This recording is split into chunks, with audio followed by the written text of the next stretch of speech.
चलिए जानते हैं आज की देश और दुनिया की काम की और महत्वपूर्ण 50 बड़ी खबरों को सिर्फ 10 मिनट में। तो अभी तक आपने इस वीडियो को लाइक नहीं किया तो लाइक कर दीजिए। तो चलिए वीडियो स्टार्ट करते हैं। कोरोना के नए मामले फिर बढ़े। 24 घंटे में देश में कोरोना के आए 1,33,000 नए केस, 3,207 लोगों की हुई मौत। भारत को मिलने जा रही है फाइजर की 5 करोड़ से ज्यादा डोज, अब वैक्सीन की नहीं होगी दिक्कत। ब्लैक फंगस, दिल्ली हाईकोर्ट ने केंद्र से कहा बुजुर्ग अपनी जिंदगी जी चुके युवाओं को वैक्सीन देकर बचाइए। सीबीएसई के बाद मध्य प्रदेश, उत्तराखंड, हरियाणा, गुजरात ने भी 12वीं बोर्ड की परीक्षाएं रद्द की। अब तक 4 राज्यों में हो चुका ऐलान। भारत में लॉकडाउन के दौरान बहुत बेहतर हुई वायु गुणवत्ता, अंतर्राष्ट्रीय स्टडी में हुआ खुलासा। राजस्थान बोर्ड 10वीं 12वीं परीक्षाएं रद्द, कैबिनेट बैठक के बाद लिया गया फैसला। वैक्सीन का जादू, इजराइल में कोरोना का दी एंड, सभी प्रतिबंध हटे। यूके में 10 माह बाद कोई मौत नहीं। एसबीआई के 44 करोड़ ग्राहकों के लिए बड़ी खबर, फिर से बदल गया बैंक बंद होने का समय। अब सुबह 10 बजे से लेकर शाम के 4 बजे तक होगा कामकाज। सुप्रीम कोर्ट का केंद्र से सवाल, कितने लोगों को दी गई खुराक, वैक्सीन खरीद का ब्यौरा भी मांगा। बाबा रामदेव के खिलाफ केस दायर, एलोपैथी पर विवादित बयान देने के मामले में शिकायत। 46 दिन बाद आज से राजस्थान में अनलॉक शुरू, बाजारों को खोलने की मिली अनुमति। 12 बजे तक राज्यों में कहीं भी आने जाने की छूट। यूपी, उत्तराखंड सहित अगले साल समय पर होंगे 5 राज्यों में विधानसभा चुनाव, सीईसी सुशील चंद्र। बता दें कि साल 2022 में उत्तर प्रदेश, गोवा, मणिपुर, पंजाब और उत्तराखंड विधानसभाओं का कार्यकाल समाप्त हो रहा है। सीबीएसई के बाद अब सीआईएससीई 12वीं बोर्ड परीक्षाएं भी हुई रद्द। सीआईएससी के चेयरमैन ने इस बात की दी जानकारी। बच्चों का सबसे पसंदीदा फूड मैगी सेहतमंद के लिए अच्छी नहीं, खुद नेस्ले ने माना स्वास्थ्य के लिए ठीक नहीं है मैगी। कोरोना की वजह से अनाथ हुए बच्चों को हर माह 3500 रुपए देगी हिमाचल सरकार। मद्रास हाईकोर्ट की बड़ी टिप्पणी, शादी कोई अनुबंध नहीं बल्कि एक पवित्र बंधन है। कोरोना को पटकनी देने की राह पर महाराष्ट्र, 14,000 नए मामले, 10 मार्च के बाद सबसे कम और 477 संक्रमित की हुई मौत। राजस्थान में सरपंचों के झगड़े का तोड़, अधिक जनसंख्या वाला सरपंच बनेगा पालिका अध्यक्ष। आज सोना चांदी में 1300 रुपए की भारी गिरावट, जानिए 10 ग्राम गोल्ड का भाव। ये खबर जानेंगे आगे विस्तार से।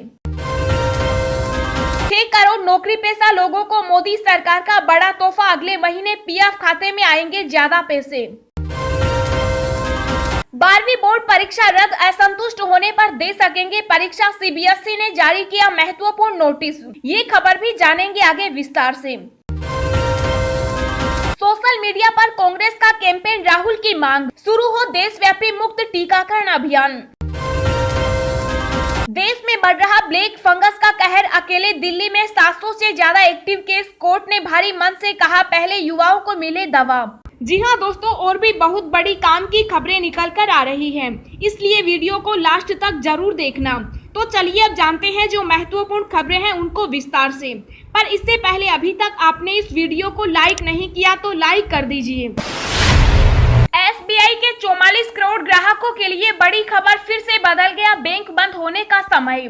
जी हाँ, देश भर में फैले कोरोना वायरस के बीच बैंकों ने अपने काम करने के घंटे कम कर दिए हैं, लेकिन 1 जून से राज्यों में लागू पाबंदियों में ढील देने की शुरुआत हो गई। इसी को देखते हुए स्टेट बैंक ऑफ इंडिया ने अपने काम करने के घंटों को बढ़ा दिया, यानी बैंक 6 घंटे तक खुले रहेंगे। आपको बता दें कि 1 जून से देश के सरकारी बैंक एसबीआई में सुबह 10 बजे से लेकर शाम के 4 बजे तक कामकाज होगा। अगर आप भी एसबीआई ग्राहक हैं तो बैंकिंग काम के लिए 4 बजे तक ब्रांच जा सकते हैं। ब्लैक फंगस, दिल्ली हाईकोर्ट ने केंद्र से कहा बुजुर्ग अपनी जिंदगी जी चुके युवाओं को वैक्सीन देकर बचाइए।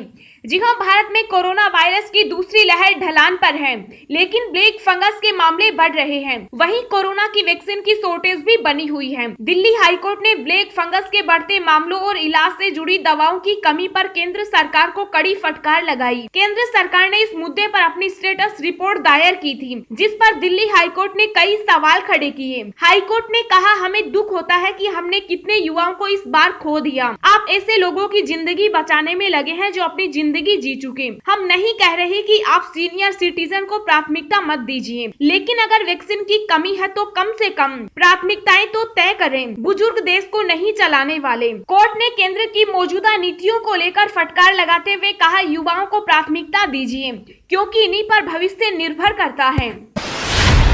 सुप्रीम कोर्ट का केंद्र से सवाल, कितने लोगों को दी गई खुराक वैक्सीन खरीद का ब्यौरा भी मांगा। जी हां, सर्वोच्च अदालत ने केंद्र सरकार से पूछा कि अब तक कितने लोगों को कोविड-19 टीके की एक या दोनों खुराकें दी जा चुकी। अदालत ने यह भी पूछा कि गांव और शहरों में कितनी फीसदी आबादी को टीका लग चुका। इसके साथ ही शीर्ष अदालत ने वैक्सीन खरीद का पूरा ब्यौरा भी मांगा। न्यायालय ने केंद्र को निर्देश दिया कि वह कोविड-19 टीकाकरण नीति पर अपनी सोच दर्शाने वाले प्रासंगिक दस्तावेज और फाइल नोटिस रिकॉर्ड पर रखें। शीर्ष अदालत ने कहा, हमने देखा है कि केंद्र सरकार के 9 मई के शपथ पत्र में कहा गया है कि सभी राज्यों और केंद्र शासित प्रदेशों को नागरिकों का मुफ्त टीकाकरण करना चाहिए। इसके साथ ही शीर्ष अदालत ने मामले में सुनवाई की अगली तारीख 30 जून तय कर दी है।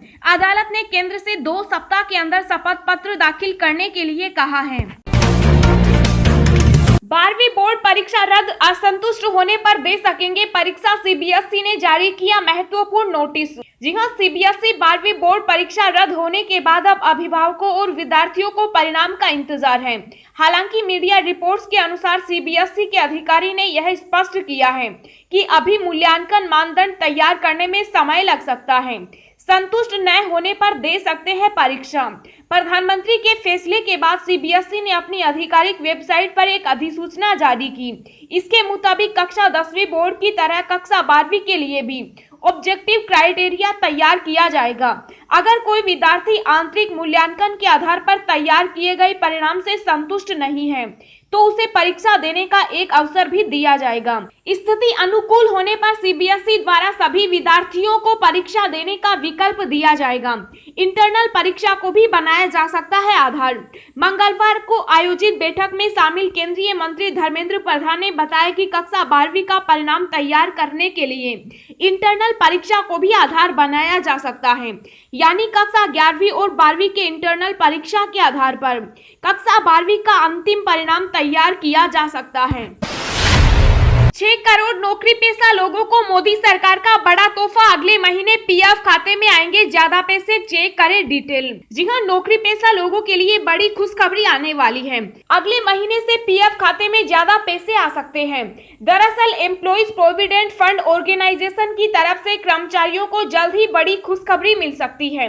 कर्मचारियों को वित्त वर्ष 2020-21 के लिए 8.5% ब्याज को जुलाई अंत तक देने की घोषणा जल्द हो सकती है। इस मामले में ईपीएफओ को श्रम मंत्रालय की ओर से मंजूरी मिल चुकी है। इस प्रक्रिया को जल्द ही शुरू करने की संभावना जताई जा रही है। श्रम मंत्रालय की ओर से मंजूरी मिलने के बाद पीएफ के दायरे में आने वाले देश भर के करीब 6 करोड़ कर्मचारियों के लिए यह राहत की खबर हो सकती है। ईपीएफओ की तरफ से ईयर 2020-21 के लिए 8.5% ब्याज को जुलाई के आखिर तक दिया जा सकता है।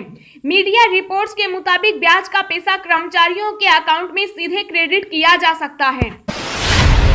आज सोना चांदी में 1300 रुपए की भारी गिरावट, जानिए 10 ग्राम गोल्ड का भाव। जी हां, आज सोने की कीमत में 116 रुपए की और चांदी की कीमत में 1291 रुपए की गिरावट दर्ज की गई।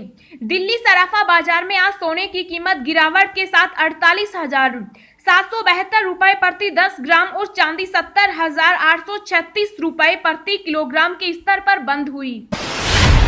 वैक्सीन का जादू, इजराइल में कोरोना का दी एंड, सभी प्रतिबंध हटे। यूके में 10 माह बाद कोई मौत नहीं। जी हां, पूरी दुनिया में चीन से फैले कोरोना वायरस के कहर के बीच इजराइल और ब्रिटेन से राहत की खबर आई है। इजराइल में करीब 80% वयस्कों को वैक्सीन लगने के बाद हर्ड इम्यूनिटी हासिल कर ली है। माना जा रहा है कि इजराइल में कोरोना का लगभग अंत हो गया, जिसके बाद सरकारी प्रतिबंधों को लगभग पूरी तरह से हटा दिया गया और तथाकथित ग्रीन पासपोर्ट के तहत नियम भी समाप्त हो गए। उधर ब्रिटेन में भी तेजी से टीकाकरण के फायदे दिखने लगे हैं। ब्रिटेन में करीब 10 महीने के बाद पहली बार ऐसा हुआ है कि मंगलवार को किसी भी व्यक्ति की इस महामारी से जान नहीं गई। 46 दिनों बाद आज से राजस्थान में अनलॉक शुरू, बाजारों को खोलने की मिली अनुमति, 12 बजे तक राज्य में कहीं भी आने जाने की छूट। जी हां, आखिरकार राजस्थान सरकार ने भी अनलॉक को हरी झंडी दे दी है। आज से लगभग 46 दिन बाद राजधानी जयपुर सहित पूरे जिले में शहरी और ग्रामीण क्षेत्रों में बाजार खुलेंगे। प्रशासन ने जयपुर में अनलॉक के नियमों को भी थोड़ा सख्त कर रखा है। यहां बाजार खोलने की परमिशन तो मिली है, लेकिन सुबह 6 बजे से 11 बजे तक ही सभी बाजार खुलेंगे।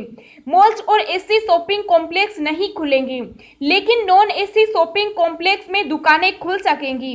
पूरे राज्य में अगर कहीं भी बाजार के लिए बनाए गए नियमों का पालन नहीं होता है तो वहां बाजार को 7 दिन के लिए बंद कर दिया जाएगा। दुकानों पर सोशल डिस्टेंसिंग बनाए रखना, नो मास्क नो एंट्री का प्रावधान सख्ती से लागू होगा।